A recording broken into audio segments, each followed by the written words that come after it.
स्वागत है आप सभी को दीक्षा क्लास स्टडी के इस YouTube चैनल पर जो आपके लिए हमेशा से कार्यरत है और आगे भी इसी प्रकार से कार्यरत रहेंगे। तो हिंदी के मॉडल सेट देख रहे थे और मॉडल सेट में हमने इन सारे प्रश्न पे चर्चा कर लिया था, यानी मॉडल सेट 2 तक देख लिए थे। आज हमें मॉडल सेट तीसरा देखना है और 2 मॉडल सेट की तैयारी अगर आप लोग नहीं किए तो जाइए डिस्क्रिप्शन में लिंक मिल जाएगा, वहां से कर लीजिए, या चैनल पे विजिट करके प्लेलिस्ट बना हुआ है वहां से कर लीजिए। क्योंकि लगातार अगर आप हमारे 10 मॉडल सेट की तैयारी कर लेते हैं तो गारंटी देता हूं एग्जाम में आपको 95% लाने से कोई नहीं रोक सकता है। तो चलिए आज की मॉडल सेट की तैयारी को हम बढ़ाएंगे आगे और आप सभी के लिए एकदम धाकर क्वेश्चन आज भी लाया हूं, तो बहुत ही महत्वपूर्ण क्लास रहेगा। सो प्लीज आप सभी ध्यान से क्लास को लास्ट तक देखेंगे ताकि आपकी तैयारी बेहतर हो जाए। तो आज की मॉडल सेट की पहला क्वेश्चन पे चर्चा करेंगे। सबसे पहले देखेंगे आज की मॉडल सेट की पहला क्वेश्चन क्या है। ये लीजिए आपके लिए आज की मॉडल सेट का पहला क्वेश्चन कह रहा है, पहला क्वेश्चन आपका कह रहा है नटरंग का प्रयोग किस वाद्य यंत्र में होता है, शहनाई में, मृदंग में, ढोल में या बिगुल में। तो एक का करेक्ट आंसर आपका क्या हो जाएगा बताएंगे। जिनको भी आंसर मालूम हो लाइव चैट में या कमेंट बॉक्स में आंसर बताते रहेंगे ताकि हमें भी मालूम चले आपकी तैयारी कितनी बेहतर है और आप कितने प्रश्न का आंसर सही कर पाते हैं। तो इसका करेक्ट आंसर आपका क्या हो जाएगा, ये हो जाएगा शहनाई में। नटरंग का प्रयोग किस वाद्य यंत्र में होता है, तो शहनाई में होता है। चलिए दूसरा क्वेश्चन कह रहा है शिक्षा और संस्कृति पाठ के लेखक कौन है, रविंद्रनाथ टैगोर, भीमराव अंबेडकर, मैक्स मुलर या महात्मा गांधी। तो शिक्षा और संस्कृति पाठ के लेखक कौन है, तो Mahatma Gandhi. Correct answer D हो जाएगा। क्वेश्चन आपके लिए तीसरा नंबर क्वेश्चन कह रहा है मॉडल सेट का तीसरा नंबर क्वेश्चन कह रहा है शिक्षा और संस्कृति पाठ शीर्षक गद्य की कौन सी विधा है, निबंध है, गद्य काव्य या रेखा चित्र या साक्षात्कार है। तो 3 का करेक्ट आंसर आपका डी हो जाएगा, साक्षात्कार है। यानी शिक्षा और संस्कृति पाठ गद्य की कौन सी विधा है, तो साक्षात्कार है। करेक्ट आंसर हो जाएगा। अगला क्वेश्चन है आपके लिए चौथा नंबर क्वेश्चन कह रहा है गांधी को महात्मा किसने कहा था, यानी गांधी को महात्मा की उपाधि किसने कहा दिया था। तो 4 का आपका करेक्ट आंसर क्या हो जाएगा, सी हो जाएगा, रविंद्रनाथ टैगोर। क्या हो जाएगा, रविंद्रनाथ ठाकुर दिया हुआ है। 4 का आपका करेक्ट आंसर डी हो जाएगा, रविंद्रनाथ ठाकुर। करेक्ट आंसर ठीक है, रविंद्रनाथ टैगोर होगा हालांकि। चलिए ये लीजिए 5वां नंबर क्वेश्चन कह रहा है गांधी जी की दृष्टि से उदात्त और बढ़िया शिक्षा क्या है। तो गांधी जी के दृष्टि से उदात्त और बढ़िया शिक्षा पूछे तो आपका करेक्ट आंसर 5 का क्या आना चाहिए, 5 का करेक्ट आंसर आपका ए आ जाना चाहिए, अहिंसक प्रतिरोध। क्या हो जाएगा, अहिंसक प्रतिरोध वाले शिक्षा उदात्त और बढ़िया शिक्षा है गांधी जी की दृष्टि से। चलिए छठा नंबर क्वेश्चन देखेंगे मॉडल सेट का। छठा नंबर क्वेश्चन मॉडल सेट का कह रहा है वीरेंद्र डंगवाल किस विचारधारा के कवि थे, जनवादी, रहस्यवादी, रीतिकाल या सूफी। तो 6 का आपका करेक्ट आंसर क्या हो जाएगा, 6 का करेक्ट आंसर आपका ये हो जाएगा, जनवादी विचारधारा के कवि थे। 7वां नंबर क्वेश्चन करा हमारी नींद में नींद किसका प्रतीक है, गफलत का, बेहोशी का, पागलपन का या मदहोशी का। तो 7 का करेक्ट आंसर आपका ये हो जाएगा, गफलत का। क्या हो जाएगा, हमारी नींद में नींद किसका प्रतीक कर रहा है, तो गफलत का प्रतीक कर रहा है। आपका करेक्ट आंसर ए हो जाएगा। अगला क्वेश्चन पे चर्चा करेंगे। क्वेश्चन है 8वां नंबर क्वेश्चन मॉडल सेट क्या कह रहा है दुष्ट चक्र से श्रेष्ठ पुस्तक पर वीरेंद्र डंगवाल को कौन सा पुरस्कार प्राप्त हुआ था, ज्ञानपीठ या सोवियत लैंड नेहरू पुरस्कार या साहित्य अकादमी या नोबेल पुरस्कार। तो करेक्ट आंसर 8 का आपका करेक्ट आंसर क्या हो जाएगा, 8 का करेक्ट आंसर आपका सी हो जाएगा, साहित्य अकादमी पुरस्कार दुष्चक्र के श्रेष्ठता पे किसको मिला था, तो वीरेंद्र डंगवाल को मिला हुआ था। क्वेश्चन 9 नंबर क्वेश्चन कह रहा है कि हमारी नींद कैसी कविता है, समकालीन या नकेनवादी या हलावादी या छायावादी। तो हमारी नींद कैसी कविता है आपसे पूछे तो 9 का करेक्ट आंसर आपका ये हो जाएगा, समकालीन करेक्ट आंसर है। चलिए क्वेश्चन आपके लिए 10 नंबर क्वेश्चन कह रहा है मॉडल सेट का अक्षर ज्ञान किस कवि की रचना है। तो अक्षर ज्ञान किस कवि की रचना है, तो 10 का करेक्ट आंसर आपका डी हो जाएगा, अनामिका की। क्या हो जाएगा, डॉक्टर अनामिका की है। चलिए अगला क्वेश्चन है आपके लिए 11 नंबर क्वेश्चन कह रहा है बिरजू महाराज को संगीत नाटक अकादमी अवार्ड किस उम्र में मिला था, 37 की उम्र में, 27 की उम्र में या 47 की उम्र में या 57 की उम्र में। तो बिरजू महाराज मात्र 27 वर्ष के थे तभी उन्हें संगीत नाटक अकादमी अवार्ड मिला हुआ था। तो करेक्ट आंसर आपका बी हो जाएगा। 12 नंबर क्वेश्चन मॉडल सेट का कह रहा है अभिनव पाठ के लेखक कौन है, नलिन बच्चन शर्मा, रामविलास शर्मा, अशोक वाजपेयी या यतीन्द्र मिश्रा। तो अभिनव पाठ के लेखक कौन है, तो अशोक वाजपेयी। करेक्ट आंसर आपका 12 का सी हो जाएगा। मॉडल सेट का 13 नंबर क्वेश्चन करा अभिनव पाठ गद्य की कौन सी विधा है, कहानी है, यात्रा वृत्तांत है या उपन्यास या लेखा चित्र है। तो अभिनव पाठ की यानी पाठ की गद्य की कौन सी विधा है, तो करेक्ट आंसर बताएंगे यात्रा वृत्तांत है। करेक्ट आंसर हो जाएगा। चलिए मॉडल सेट का 14 नंबर क्वेश्चन करा अभिनव किस नदी के किनारे बसा हुआ है, गंगा नदी के या नील नदी के या दोन नदी के या रोन नदी के। तो अभिनव किस नदी के किनारे बसा हुआ है, तो रोन नदी के किनारे बसा हुआ है। करेक्ट आंसर हो जाएगा डी। चलिए अगला क्वेश्चन आपके लिए ये क्वेश्चन कह रहा है कि लाल शत्रु शत्रुज क्या है? नगर है, गांव है, ईसाई मठ है या महाविद्यालय है। तो आपसे पूछे लाल शत्रुज क्या है? तो 15 का आपका एकदम करेक्ट आंसर आना चाहिए। 15 का करेक्ट आंसर क्या हो जाएगा? सी हो जाएगा, ईसाई मठ है। लाल शत्रुज क्या है? तो ईसाई मठ है। चलिए 16 नंबर क्वेश्चन मॉडल सेट का कह रहा है नगर कहानी के कथाकार कौन है? सावरदैया, सुजाता या ईश्वर पेटलीकर या श्रीनिवास। तो नगर कहानी के कथाकार पूछे तो 16 का आपका करेक्ट आंसर क्या आना चाहिए? 16 का एकदम करेक्ट आंसर आपका बी हो जाएगा, सुजाता। चलिए 17 नंबर क्वेश्चन कह रहा है मॉडल सेट का 17 नंबर क्वेश्चन देखिएगा, बहुत ही बढ़िया सा क्वेश्चन है आपके लिए। 17 नंबर क्वेश्चन कह रहा है धरती कब तक घूमेगी कहानी के कहानीकारक, यानी धरती कब तक घूमेगी कहानी कैसी कहानी? धार्मिक कहानी, मनोवैज्ञानिक या सामाजिक कहानी या ऐतिहासिक कहानी है? तो 17 का आपका करेक्ट आंसर सी हो जाएगा, सामाजिक कहानी। धरती कब तक घूमेगी कहानी कैसी कहानी? तो सामाजिक कहानी है। चलिए 18 नंबर क्वेश्चन कह रहा है आपका धरती कब तक घूमेगी की नायिका कौन है? मंगमा, पप्ती या सीता या वल्ली अमाल। तो धरती कब तक घूमेगी की नायिका पूछे तो 18 का आपका हमेशा करेक्ट आंसर क्या आएगा? एकदम सही है, सीता है। क्या है? सीता इसका नायिका यानी मुख्य पात्र धरती कब तक घूमेगी कहानी में इन्हीं का है।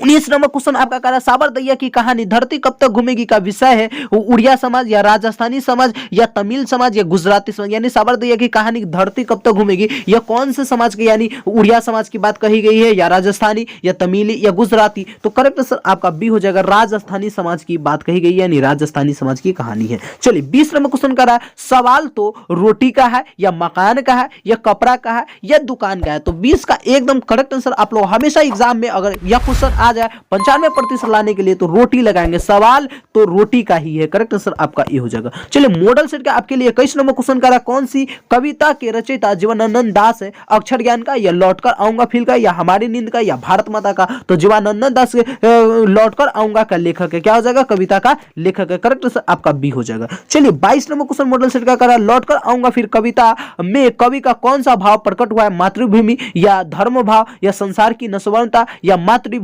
तो 22 का आपका करेक्ट आंसर हमेशा क्या आना चाहिए? लौट कर आऊंगा फिर में कवि किसकी बात प्रकट कर रहा है? तो 22 का आपका क्या हो जाएगा? धर्म भाव का बात प्रकट कर रहा है, करेक्ट आंसर आपका बी हो जाएगा। चलिए 23 नंबर क्वेश्चन आपका कह रहा है कि वनलता सेन किस कवि की श्रेष्ठ रचना है? यानी वनलता सेन किस कवि की श्रेष्ठ रचना है? रविंद्रनाथ ठाकुर के या जीवनानंद दास के या नजरुल इस्लाम के या जीवनानंद दास के। तो यहाँ पे आपका करेक्ट आंसर क्या हो जाएगा? जीवनानंद दास के, करेक्ट आंसर आपका बी हो जाएगा। यहाँ पर जीवनानंदन दे दिया है लेकिन यहाँ पे दास लगा दिया है, तो हमेशा हम पूरा नाम जहां पर रहेगा उसी पे लगाएंगे। चलिए 24 नंबर क्वेश्चन हमारा मॉडल सेट का कह रहा है लौटकर आऊंगा फिर का प्रमुख वन्य विषय क्या है? बंगाल की प्रकृति या बंगाल की संस्कृति या बंग संगीति या बंग संग संगीति। तो इसका करेक्ट आंसर आप लोग 24 में हमेशा क्या लगाएंगे? एकदम यह क्वेश्चन आ सकता है एग्जाम में, तो करेक्ट आंसर लगाएगा बंगाल की प्रकृति। क्या हो जाएगा? बंगाल की प्रकृति करेक्ट आंसर हो जाएगा। मॉडल सेट का 25 नंबर क्वेश्चन करा जीवनानंद दास कैसे कवि थे? रीतिवाद, प्रयोगवादी या यथार्थवादी या आधुनिक। तो जीवनानंद दास कैसे कवि थे? तो यथार्थवादी कवि थे, करेक्ट आंसर आपका सी हो जाएगा। चलिए मॉडल सेट के अगले क्वेश्चन पे चर्चा करेंगे। क्वेश्चन का रहा है 26 नंबर क्वेश्चन अ का उच्चारण स्थान होता है कि काफी बार पढ़ा होगा।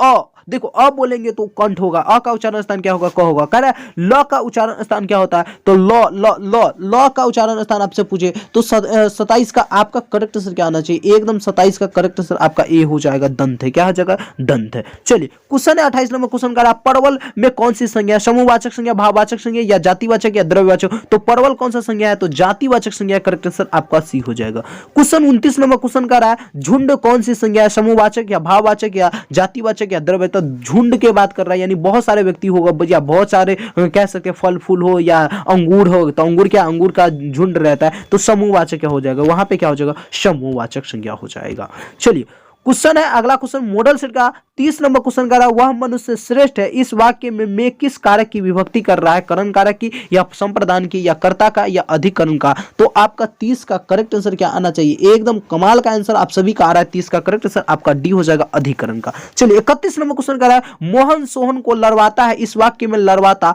कौन सी क्रिया है? अकर्मक क्रिया, सकर्मक क्रिया या प्रेरणार्थक क्रिया या सहाय। तो मोहन सोहन को लड़वाता है, इसमें लड़वाता क्या हो जाएगा? प्रेरणार्थक क्रिया, क्योंकि वह प्रेरणा दे रहे हैं, तो करेक्ट आंसर आपका सी हो जाएगा। चलिए अगले क्वेश्चन पे चर्चा करेंगे। मॉडल सेट के 32 नंबर क्वेश्चन आपका कह रहा है निम्नलिखित शब्दों में कौन सा शब्द तत्सम है, कटोरा, कपूर, कबूतर या कोयल। तो यहां पे आपसे पूछ रहा है तत्सम शब्द कौन है, तो 32 का करेक्ट आंसर आपका बी हो जाएगा, कपूर हो जाएगा। काफी बार यह प्रश्न पे चर्चा किए हुए। 33 नंबर क्वेश्चन कह रहा है निम्नलिखित शब्दों में कौन अविकारी है, समुद्र, बालक, चौड़ा या धीरे धीरे। तो अविकारी क्या हो जाएगा, धीरे धीरे। करेक्ट आंसर आपका डी हो जाएगा। चलिए 34 नंबर क्वेश्चन मॉडल सेट का कह रहा है, काफी इंपॉर्टेंट क्वेश्चन है। 34 नंबर क्वेश्चन को ध्यान से पढ़िए। 34 नंबर क्वेश्चन कह रहा है अतियुक्ति में कौन किन यानी अतियुक्ति में किन किन वर्णों की संधि हुई है, उ और ई का या ई और उ का या दीर्घ ई और उ का या अ और उ का। तो 34 का आपका करेक्ट आंसर क्या हो जाएगा, ई और उ का। अतियुक्ति, अतियुक्ति में इन दोनों वर्णों का संधि हुई है। करेक्ट आंसर आपका बी हो जाएगा। मॉडल सेट का 35 नंबर क्वेश्चन कह रहा है अन्वेषण का सही संधि विच्छेद क्या होगा, अनु प्लस एसन या अनि प्लस वेसन या अन्य प्लस एसन या अने प्लस ईसन। तो अन्वेषण का संधि विच्छेद आपसे पूछे तो 35 का आपका करेक्ट आंसर क्या हो जाएगा, सी हो जाएगा, अन्य प्लस एसन, अन्वेषण क्या हो जाएगा, करेक्ट आंसर हो जाएगा। चलिए मॉडल सेट का 36 नंबर आपका क्वेश्चन करा अपना उल्लू सीधी करना मुहावरे का सही अर्थ क्या होगा, गाली देना, अपना काम निकालना या धूर्तता करना या उल्लू पालना। तो अपना उल्लू सीधी करना मुहावरे का अर्थ होता है अपना काम निकालना, भाड़ में जाए जनता। करेक्ट आंसर आपका बी हो जाएगा। ठीक है, चलिए अगला क्वेश्चन कह रहा है 37 नंबर क्वेश्चन कि टोपी बदलना मुहावरे का क्या अर्थ होगा, दल बदलना, घर बदलना या विदेशी जाना या टोपी रंगवाना। तो टोपी बदलना मुहावरे का अर्थ पूछे आपसे तो करेक्ट आंसर आपका क्या हो जाएगा, दल बदलना। दल बदलते हैं ना, तो जैसे कांग्रेस का टोपी अलग होता है, मान लीजिए क्या कहते हैं बीजेपी का टोपी अलग होता है, तो दल जैसे ही बदलते हैं ना तो उनको टोपी के साथ ड्रेस सब पहनाया जाता है। तो यहाँ पर टोपी बदलना का अर्थ हो जाएगा दल बदलना। 38 नंबर क्वेश्चन का दूध का जल्ला मठा फूक फूक कर पीना लोककीति का सही, यानी दूध का जल्ला मठा फूक फूक कर पीना लोककीति है। इसका सही अर्थ क्या हो जाएगा, ज्यादा परेशान होना या डरा रहना या खूब सोच कर काम करना या असावधान रहना। तो करेक्ट आंसर यहाँ पे आपका सी हो जाएगा, खूब सोच सोच कर काम करना। क्या हो जाएगा, दूध का जल्ला मठा फूक फूक करना। इसका करेक्ट आंसर आपका सी हो जाएगा, खूब सोच सोच कर काम करना। 39 नंबर क्वेश्चन आपका काफी इंपॉर्टेंट क्वेश्चन है। 39 नंबर क्वेश्चन को ध्यान से पढ़िएगा। 39 नंबर क्वेश्चन आपका कह रहा भैंस के आगे बीन बजावे भैंस लगे पगुराए, कहावत का क्या अर्थ होगा। देखिए कितना ही बड़ी, बहुत ही यानी क्या कहे आपको, बहुत ही अच्छा सा क्वेश्चन है। बताइए भैंस के आगे बीन बजावे भैंस लगे पगुराए, कहावत का सही अर्थ क्या होगा। तो 39 का आपका हमेशा एकदम करेक्ट है, डी वाले का सही है। मूर्ख के सामने गुणों का वर्णन व्यर्थ है, यानी मूर्ख के सामने कितना भी गुण दे दीजिए उसको गुण व्यर्थ है, यानी देना ही हमें गलत है। चलिए 40 नंबर क्वेश्चन कर रहा है देवेश का संधि विच्छेद क्या होगा, देव प्लस इस या देवा प्लस इस या देवा प्लस इस या देव प्लस इस। तो देवेश का संधि विच्छेद आपसे पूछे तो 40 का एकदम करेक्ट आंसर क्या हो जाएगा, देव प्लस इस, देवेश। करेक्ट आंसर आपका डी हो जाएगा। चलिए बहुत ही बढ़िया सा क्वेश्चन है आपके लिए।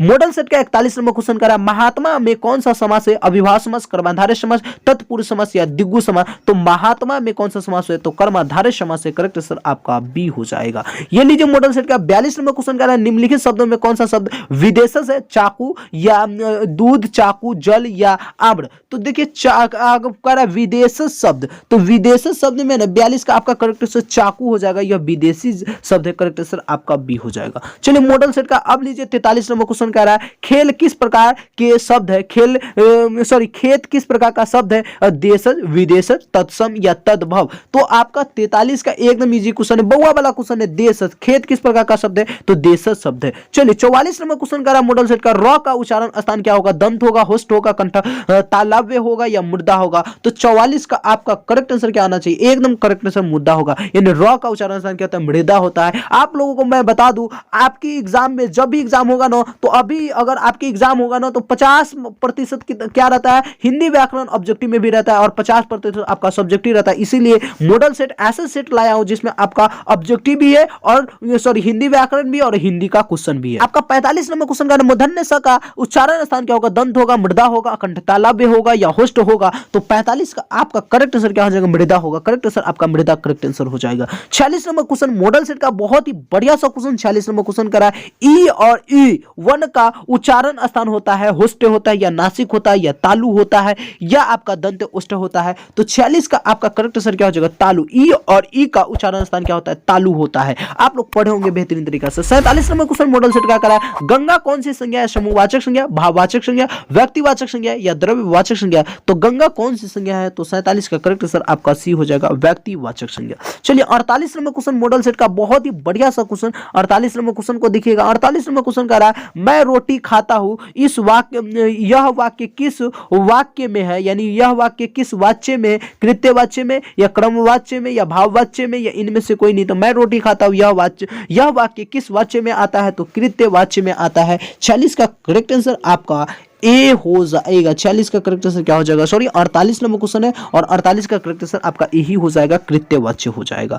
बहुत बढ़िया। चलिए ये लीजिए मॉडल सेट का 49 नंबर क्वेश्चन और 50 नंबर क्वेश्चन कह रहा है आपका 49 नंबर क्वेश्चन का अनादि में कौन सा समास है? नए तत्पुरुष समास या कर्मधारय समास या बहुव्रीहि समास या अविभाज्य समास? तो अनादि में आपसे पूछिए कौन सा समास है? तो 49 का आपका करेक्ट आंसर क्या हो जाएगा? ए हो जाएगा, नए तत्पुरुष समास है। चलिए 50 नंबर क्वेश्चन और लास्ट क्वेश्चन है मॉडल सेट का कह रहा है मुख्यमंत्री ने छात्राओं को साइकिल दी, यहां छात्राओं को कौन सा कारक है? संप्रदान कारक या कर्म कारक या संबंधन कारक या आपादान कारक? तो मुख्यमंत्री ने छात्राओं को साइकिल दी, यहां छात्राओं कौन सा कारक है आपसे पूछे? तो 50 का आपका करेक्ट आंसर क्या हो जाएगा? संप्रदान कारक करेक्ट आंसर हो जाएगा। तो आज हम मॉडल सेट के तीसरे नंबर मॉडल सेट की बेहतरीन तरीका से तैयारी कर ली और मॉडल सेट 1 और 2 का भी हम तैयारी कर चुके हैं। अगर आप लोग वीडियो नहीं देखे तो जाइए डिस्क्रिप्शन में मिल जाएगा, यानी इन सारे क्वेश्चन पे चर्चा कर चुके हैं, तो आप लोग बेहतरीन तरीका से देख सकते हैं और अपनी तैयारी को बेहतर कर सकते हैं। जुड़े रहिए यूं ही दीक्षा फैमिली के साथ और अपनी तैयारी को बेहतर कीजिए। जब भी कोई प्रॉब्लम हो तो आप हमारे साथ 8920713254 पे शेयर कर सकते हैं या व्हाट्सएप पे या टेलीग्राम पे या जहां भी, या कमेंट बॉक्स